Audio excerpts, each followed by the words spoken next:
नमस्कार, मैं Anil Maurya AMS student पे आप सभी का बहुत बहुत स्वागत करता हूं कॉम्प्लेक्स नंबर के इस लेक्चर में। कॉम्प्लेक्स नंबर के इंपॉर्टेंट टॉपिक पे हमारा ये लेक्चर चल रहा है कि इवैल्यूएशन ऑफ अलजेब्रिक इक्वेशंस का हम डिमॉर्गन्स थ्योरम का यूज करके कैसे हम फाइंड आउट करते हैं, अलजेब्रिक इक्वेशन को कैसे सॉल्व करते हैं। इससे प्रीवियस लेक्चर में हमने x³ + 1 और x³ - 1 का कर लिया था। इस लेक्चर में हम x⁴ और x⁴ - 1 का करेंगे। जो बेसिक कंसेप्ट होगा उसको समझने का हम प्रयास करने वाले हैं। बहुत स्मार्ट तरीके से करने हैं क्योंकि प्रीवियस लेक्चर ऑलरेडी एक वीडियोस अवेलेबल है टोटल इन सभी जो 6 क्वेश्चंस हमारे दिख रहे हैं इन सब पर। लेकिन हमको थोड़ा स्मार्ट तरीके का यूज करके एग्जाम में टाइम को भी बचाना है, उसको भी फोकस करते हुए हम कैसे करने का प्रयास करेंगे उसको समझेंगे। बट उससे पहले हम एक आर्गूमेंट के कंसेप्ट को समझ लेंगे कि आर्गूमेंट होता क्या है, उसको हम कैसे फाइंड आउट करते हैं। ये जनरली आपको हर क्वेश्चन में मैं नॉलेज देने की कोशिश करता हूँ और क्वेश्चन में बताने की कोशिश करता हूँ कि जो आर्गुमेंट होता है उसको हम कैसे फाइंड आउट करते हैं। उसके बाद हम इस ट्रिक पे बात करेंगे और क्वेश्चन का सॉल्यूशन करने का प्रयास यहाँ पे करने वाले हैं। आइए शुरू करते हैं। वीडियो हेल्पफुल हो तो जरूर दोस्तों में शेयर कर दीजिएगा। देखिए, सबसे पहले स्टूडेंट हमको आर्गुमेंट पे फोकस करना है कि व्हाट इज द आर्गुमेंट, क्या होता है।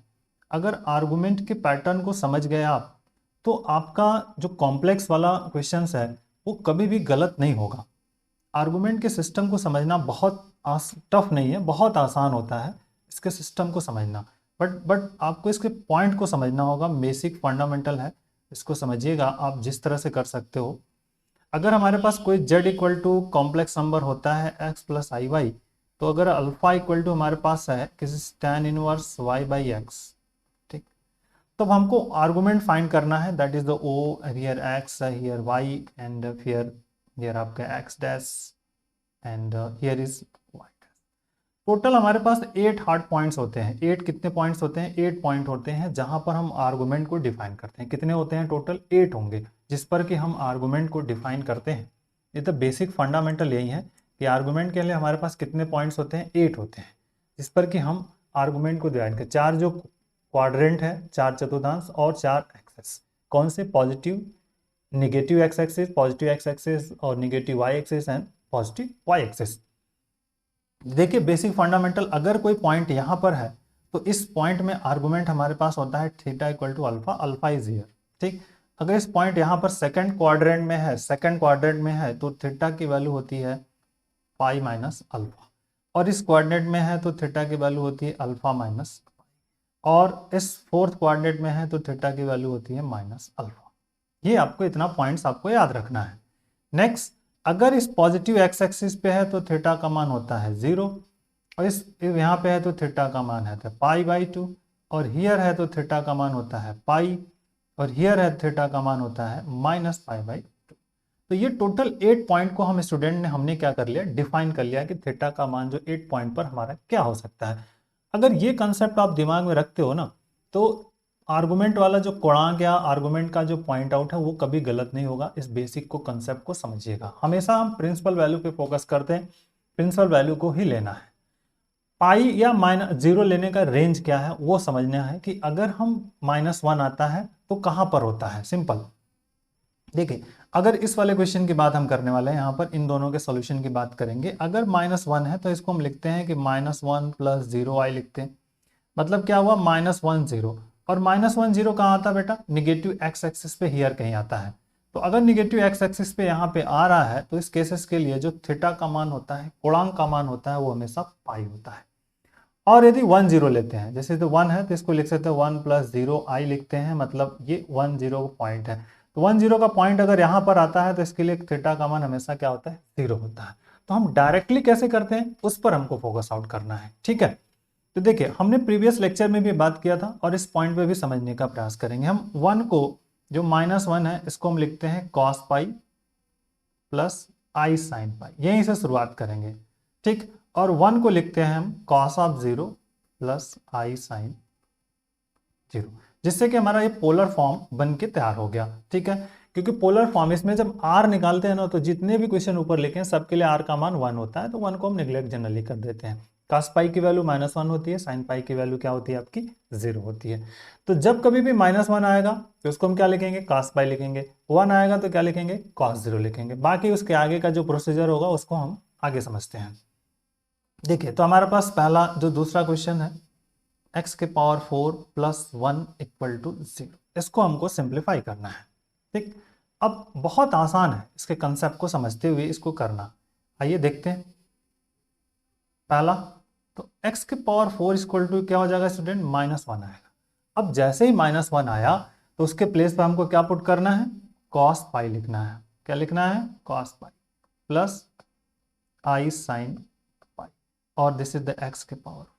ठीक, अब आपको रूट्स के पे फोकस करना है कि दैट इज अगर हम x के पावर 4 निकालते हैं तो x यहां से निकालेंगे तो x इक्वल टू क्या हो जाएगा, cos pi plus i sine पाई कि पावर कितना 1/4। ठीक, n/4 होगा। अब 1/4 तो निकल गया, लेकिन आगे का सिस्टम कैसे बनेगा, इंपॉर्टेंट है कि हम रूट्स निकाल रहे हैं। कौन सा, 4 रूट निकालना हमको। अगर हम यहाँ पर डायरेक्ट डिमैवर्स थ्योरम लगाएंगे तो एक रूट तो निकल जाएगा, लेकिन अगले 3 रूट हमको नहीं फाइंड आउट होंगे। तो इस प्रॉब्लम की समस्या को दूर करने के लिए हम जो हमारे पास आर्गुमेंट यहाँ थीटा निकला है, पाई निकला है, उसमें हम क्या करते हैं, 2 के पाई जोड़ देते हैं।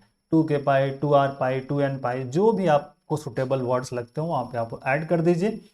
जो n या r जो k की वैल्यू होगी, जो जितने नंबर ऑफ रूट्स होंगे उससे एक लेंगे, क्योंकि हम स्टार्ट कहाँ से करते हैं, 0 से करते हैं। ठीक है, तो आइए देखते हैं इसमें क्या ऐड करना है आपको। x is equal to cos, यहाँ पे 2k पाई प्लस पाई हो जाएगा, ऐड कर देंगे simple, n plus i sine 2k pi plus pi और पावर ऑफ 1/4, जहां k की वैल्यू हो जाएगी 0 1 2 3। ठीक, ये दैट इज द इंपॉर्टेंट। अब यहाँ पे आपको क्या करना है, अप्लाई डिमैवर्स थ्योरम कर देना है। डिमैवर्स थ्योरम को अप्लाई करना है, this is apply De Moivre's theorem. De Moivre's theorem, तो डिमैवर्स थ्योरम क्या होता है उसको समझिए। Cos theta plus i sine theta power of n, तो क्या होगा बेटा, cos of n theta plus i sine n theta. ये हमारे पास वैल्यूज हैं। अब इसी वैल्यू को यहाँ पे इंप्लीमेंट कर देना। तो जैसे यहाँ पर अप्लाई करेंगे तो n/4 क्या हो जाएगा, इसके डिवाइड में आ जाएगा, मतलब x इज इक्वल टू जो वैल्यू आ गई cos 2k pi plus pi upon 4 and plus i sine 2k pi plus pi upon 4। ठीक, अब इसको इक्वेशन देख लेते हैं। अगर कोई इक्वेशंस नहीं है तो ये हमारा फर्स्ट इक्वेशन है। ठीक है, ये आपका सेकंड इक्वेशन हो जाएगा। स्टार्ट यहाँ से हो रहा है। अब k की वैल्यू बारी बारी से पुट कर देना है, 0 फिर 1 फिर 2 इस तरह से, और 3 1 बाई 1 पुट करके वैल्यू को, रूट्स को फाइंड कर लेना है। ठीक है, तो आइए पहला वैल्यू पुट करने वाले हैं हम, k इक्वल टू 0। ठीक, तो देखते हैं k इक्वल टू 0 पे हमें रिजल्ट क्या मिलता है। First putting k equal to 0 in 2, देखिए इस वाले 2 में पुट करना है। तो हमारा पहला वैल्यू आएगा x0 जो फर्स्ट रूट होता है, यहाँ से रखेंगे इस वाले में, k की जगह 0 तो सिर्फ पाई बचेगा, मतलब cos π/4 प्लस आई साइन π/4। अब बेटा cos π/4 plus i sign π/4, cos π/4 की वैल्यू आप जानते हो कितना होता है, 1/√2 प्लस आई 1/√2। पहली रूट्स निकल गई आपकी। ठीक, दूसरा क्या करना है, k इक्वल टू 1 इन 2। ठीक, पुट करना है k इक्वल टू 1 इन 2। तो यहाँ पे देखिए x1 आ जाएगा हमारे पास। यहाँ पे जैसे 1 पुटअप करेंगे तो क्या आएगा, cos 3π/4 प्लस आई साइन 3π/4 आ जाएगा। अब प्रॉब्लम ये है कि कभी कभी कुछ स्टूडेंट यहीं पे छोड़ देते हैं, बट ये छोड़ना सही नहीं है। हम इसको कैलकुलेट करें, अगर हम कैलकुलेट कर सकते हैं, वैल्यू को फाइंड आउट कर सकते हैं जितना मे भी पॉसिबल हो, यदि वो एंगल 0 to 90 मतलब 0 30 45 60 90 इस तरह के मल्टीपल्स में यदि आता है तो हम उनकी वैल्यू को फाइंड कर सकते हैं, और हम प्रयास करेंगे कि इसको फाइंड कर सकें। ठीक है, अदरवाइज आप यहाँ छोड़ दोगे तो भी आंसर सही है, ऐसा कोई इसमें कंफ्यूजन नहीं है, बट नॉट परफेक्ट नहीं है। ठीक है, जिस तरह से आप अपने को परफेक्ट बनाते हो उसी तरह क्वेश्चन के सोल्यूशन को भी परफेक्ट बनाने की कोशिश आपको करनी चाहिए। तो इस वाले पार्ट को थोड़ा सा और हम सुटेबल बना सकते हैं, cos π - π/4 कर सकते हैं, और plus i sine pi minus pi upon 4 लिख सकते हैं, राइट अप कर सकते हैं। देखिए 3 पाई हो जाएगा, 3 पाई और 4 पाई माइनस पाई 3 पाई, और cos 180 minus theta minus cos theta, तो माइनस कॉस पाई बाई 4, और साइन का साइन होता है sine 180 minus theta, this is sine of pi by 4 और दिस इज द x1। अब कैलकुलेट कर लीजिए, तो this is the x1 is equal to क्या आ जाएगा, माइनस 1/√2 एंड प्लस आई 1/, ये दूसरी वैल्यूज हमने फाइंड कर ली। ठीक, अब आगे आते हैं, putting k equal to 2, putting k equal to 2, this is putting k equal to 2 in 2। ठीक, तो k इक्वल टू 2 पुट कर देना है, तो k इक्वल टू 2 पुट करना है हमको इन 2 में, तो 2 देखिए हमारे पास कहाँ पर है, ये रहा। यहाँ पे 2 जैसे पुटअप करेंगे तो हो जाएगा 2 2 जा 4 पाई प्लस पाई, मतलब 5 पाई हो जाएगा, और यहाँ भी 5 पाई, तो दिस इज हमको मिलेगा x2 मिल जाएगा, cos of 5 pi by 4 and plus i sine 5 pi by 4। तो अगर ये 5 पाई बाई 4 मिल गया तो इसको आप थोड़ा सा और ब्रेक कर सकते हैं। आप इसको हम क्या ले सकते हैं, cos pi plus pi upon 4 and plus i sine pi plus pi upon 4 write up किया जा सकता है। Okay, that is important. अब देखिए कॉस पाई प्लस थीटा क्या होता है, कॉस पाई प्लस थीटा होता है माइनस कॉस थीटा, मतलब 180 प्लस थीटा, तो माइनस कॉस थीटा मतलब माइनस कॉस पाई बाई 4, और यहाँ भी हो जाएगा minus i sine pi by 4, and we get this x2, now x2 is equal to minus 1/√2 and minus I 1/√2। ठीक है, that is the second values मिल गई, थर्ड वैल्यूज मिल गई। अब आपको क्या करना है, simply putting k equal to क्या कर देना है, k इक्वल टू हमको रखना है सिंपल 3 रख देना है, तो यहीं पे रख देते हैं। चलिए इधर जो राइट साइड में यहाँ पे पार्ट हमारे पास है, इस वैल्यू में यहाँ पे पुट कर देते हैं सिंपल, कि putting k equal to 3 in 2, तो देखिए यहाँ पर जैसे पुट करेंगे तो हमें मिलेगा x3, और यहाँ पे क्या हो जाएगा 3 रखेंगे तो अब क्या, 3 2 जा 6 मतलब 7 पाई मिल गया, 6 पाई प्लस पाई 7 पाई, मतलब कॉस ऑफ 7 पाई अपॉन 4 और plus i sine 7 pi by 4। अब 7 पाई को हम किस तरह से ब्रेक करें कि हमारा काम बन जाए और वो 0 से 90 के बीच में आ जाए, तो हम क्या कर सकते हैं, 2 पाई ले सकते हैं, cos 2 pi minus pi by 4 कर सकते हैं। देखिए 2 पाई मतलब 4 2 जा 8 और 8 माइनस पाई बाई 4, तो 8 माइनस पाई कर देंगे 7 पाई प्लस आई साइन आपका यहाँ पे 2 pi minus pi by 4। Simply जो वैल्यूज है यहाँ से हम इसको निकाल लेंगे, फाइल कर लेंगे। ठीक है, तो देखिए this is the 2 pi minus pi upon 4 निकल जाएगा यहाँ से। ठीक, अब x3 इज इक्वल टू क्या होगा, cos 2 पाई माइनस थीटा कितना होता है, cos थीटा होता है, तो this is the cos of pi by 4 minus i sine pi by 4 हो जाएगा, क्योंकि sine pi 2 pi minus theta minus sine theta, तो this is the x3 is equal to हो गया 1/√2 और माइनस आई 1/√2, दैट वैल्यूज।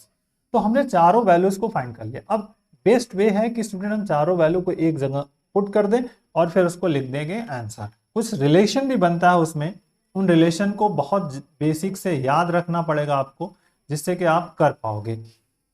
हमको मिला x0, x1, इधर हम लिख लेते हैं x2, इधर लिख लेते हैं x3। ठीक, that is the important point.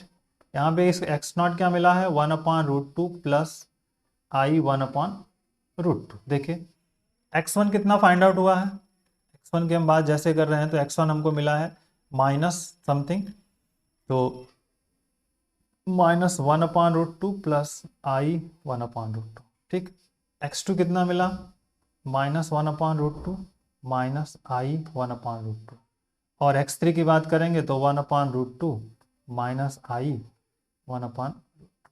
अब देखिए इनमें क्या रिलेशन मिल रहा है, ये अगर हमको दिख रहा है ना, तो इनमें कोई ना कोई तो रिलेशन बन रहा होगा, कोई कॉम्प्लेक्स कॉन्जुगेट दिख रहा होगा, संयुग्मी दिख रहा होगा। इसी को समझना है कि कॉम्प्लेक्स रूट जो होते हैं ना हमेशा पेयर्स में होते हैं, मतलब कॉम्प्लेक्स कॉन्जुगेट भी अवेलेबल होता है। अगर z है तो z बार भी होगा, कॉम्प्लेक्स कॉन्जुगेट भी तो होगा संयुग्मी प्रेजेंट होगा। देखिए एक्स नॉट का संयुग्मी क्या है, x3 है, और x1 का संयुग्मी क्या है, देख लिए x1 का संयुग्मी हमारे पास x2 है। क्यों, संयुग्मी कैसे निकालते हैं, i को माइनस आई से बदल करके हम निकाल लेते हैं। तो ये चीजें आपको ध्यान रखनी होंगी कि कॉम्प्लेक्स कॉन्जुगेट हमारे पास कैसे होते हैं, हमेशा संयुग्मी में तो ये होते हैं, और ये दोनों आपस में देखिए संयुग्मी है, ठीक है। तो ये बहुत इंपॉर्टेंट है, ठीक है। आइए नेक्स्ट क्वेश्चन को आते हैं, हम लेते हैं सेकंड वाला जो है x के पावर 4 प्लस 1 का, और 4 प्लस 1 एक्स पावर 4 माइनस 1 का करते हैं। सेकंड वाला जो क्वेश्चन है उसको कर लेते हैं फटाफट। बहुत आसान सा कंसेप्ट, जैसे हमने प्रीवियस किया था इसको करेंगे। एक्स पावर 4 इक्वल टू क्या हो जाएगा, 1 हो जाएगा, और 1 को हम ऑलरेडी बता चुके हैं क्या लिखना है, cos of 0 plus i sine 0 लिखना है स्टूडेंट। क्या लिखना है, कॉस 0 प्लस आई साइन 0, और इसमें 2 के पाई ऐड कर देना है। अगर हम एक्स के पावर 4 लिखते हैं तो सिंपली इसमें 2 के पाई ऐड भी कर सकते हैं आप, और उसके बाद फिर का इंक्लूड कर सकते हैं। 2 के पाई प्लस 0 हो जाएगा, और फिर इसे यहाँ पे प्लस लिख लिया आई साइन, और 2 के पाई प्लस 0।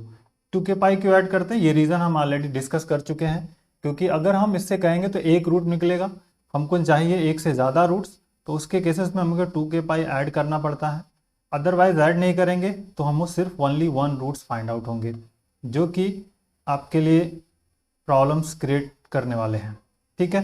तो ये इसको ध्यान में रखते हुए हमेशा क्या करना है, आपको 2 के पाई को ऐड करना है। बिना 2 के पाई ऐड किए सारा वर्क नहीं होगा, इसको फोकस करिएगा। तो 1 के लिए कॉस 0 प्लस आई साइन 0 लिखना है, -1 के लिए क्या लिखना है, cos pi minus I cos pi plus i sine पाई लिखना है। ये आपको कंसेप्ट समझ में आ जाएगा।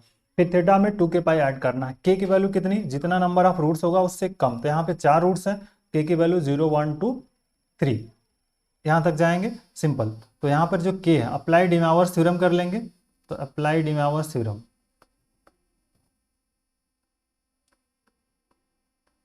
अप्लाई डिमावर्स थ्योरम जैसे करेंगे तो यहाँ पे देखिए क्या आ जाएगा, x इक्वल टू क्या आ जाएगा, कॉस ऑफ 2 के पाई और अपॉन में 4 आ जाएगा, प्लस यहाँ पे क्या आ जाएगा, आई साइन ऑफ 2 के पाई अपॉन 4। चाहे तो आप इसको कैंसिल कर सकते हैं, तो सिंपली x इक्वल टू क्या बच जाएगा, कॉस ऑफ के पाई अपॉन 2 प्लस यहाँ पर आ गया आई साइन के पाई अपॉन 2। दिस इज समीकरण नंबर, मान लीजिए इक्वेशन 1 है, ये इक्वेशन नंबर 2 हो जाएगा। और k की वैल्यू हमारे पास है 0 1 2 3, ये 4 वैल्यूज हैं। इन वैल्यूज को पुट कर दीजिए, then you get the answer, simple 1 by 1।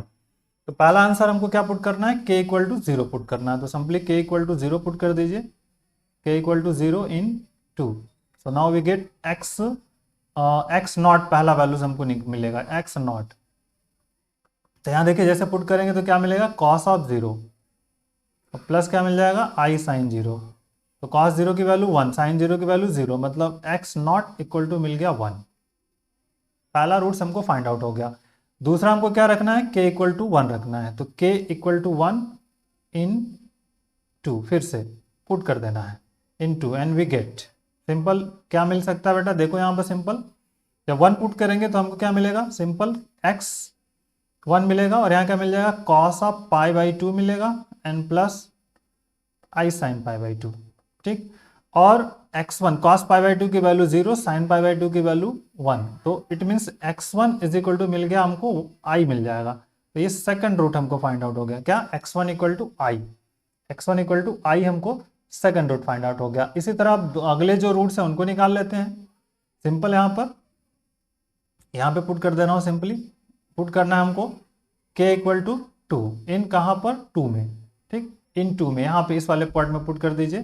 तो देखिए क्या मिलेगा, पुट करेंगे आप तो बेसिक रिजल्ट क्या मिलेगा, यहाँ पे पुट करेंगे 2, मतलब 2 पाई अपॉन 2, तो x2 is equal to cos 2 pi upon 2 plus i sine 2 pi by 2। तो क्या मिलेगा, x2 equal to cos pi plus i sine pi, और कॉस पाई की वैल्यू कितनी होती है, -1 और इंटू 0, तो x2 इक्वल टू क्या मिल गया हमको, -1, ठीक। तो x1 x नॉट x1 और x2 मिल गया। अब हमको बचा हमारे पास क्या, 3 बचा, तो हम पुट कर देते हैं x equal to k equal to 3, k equal to 3 put कर देना है, simple k equal to 3 in 2, and we get, देखिए जैसे पुट करना स्टार्ट करेंगे, पुट करेंगे तो आपको क्या रिजल्ट मिलेगा, रिजल्ट पे फोकस करना आपको। यहाँ क्या मिल जाएगा 3π/2, मतलब x इक्वल टू मिल गया cos x3, यहाँ पर cos 3π/2 प्लस i sin 3π/2। अब इसको आपको सिंप्लीफाई कर लेना है कि cos 3π/2 की वैल्यू कितनी होगी और इसकी वैल्यू कितनी होगी। तो सिंपली इसको हम ऐसे लिख सकते हैं x3 is equal to cos pi plus π/2 लिखा जा सकता है, and plus i sin pi plus π/2 लिखा जा सकता है। Okay, that is clear. अब basic fundamental 180 plus theta cos theta, तो माइनस कॉस थीटा, यहाँ पे माइनस होता है 180 plus theta minus cos theta, तो यह मिल गया माइनस, यहाँ पे हो जाएगा i sin π/2। तो cos π/2 की वैल्यू 0, यहाँ पे 1 होता है, तो सिंपली x3 इक्वल टू मिल गया माइनस i। देखिए कॉम्प्लेक्स रूट एक i मिला और एक माइनस i मिला, इसका संयुग्मी मिल गया। हमने पहले भी बताया था कि जब इस तरह के क्वेश्चन होंगे तो संयुग्मी कॉम्प्लेक्स नंबर मिलेगा, रियल नंबर ऑलरेडी आपको डिफाइन है। तो इस तरह से हम इन सभी क्वेश्चंस का सॉल्यूशन करने में 2 का सॉल्यूशन कर लिया। इसी तरह जो पांचवा वाला है x⁵ + 1 और x⁵ - 1, उसका हम नेक्स्ट लेक्चर में करेंगे, जो कि आपके लिए बेसिक फंडामेंटल क्लियर करेंगे। ठीक है, ऑलरेडी मैं इस सभी क्वेश्चन का एक वीडियो ऑलरेडी कंबाइंड वीडियो है, तो आप उसको भी देख सकते हैं। मैं डिस्क्रिप्शन बॉक्स में आई बटन में आपको लिंक दे दूंगा, और उसको आप देख लीजिए। Okay, take care, thank you, bye, जय हिंद।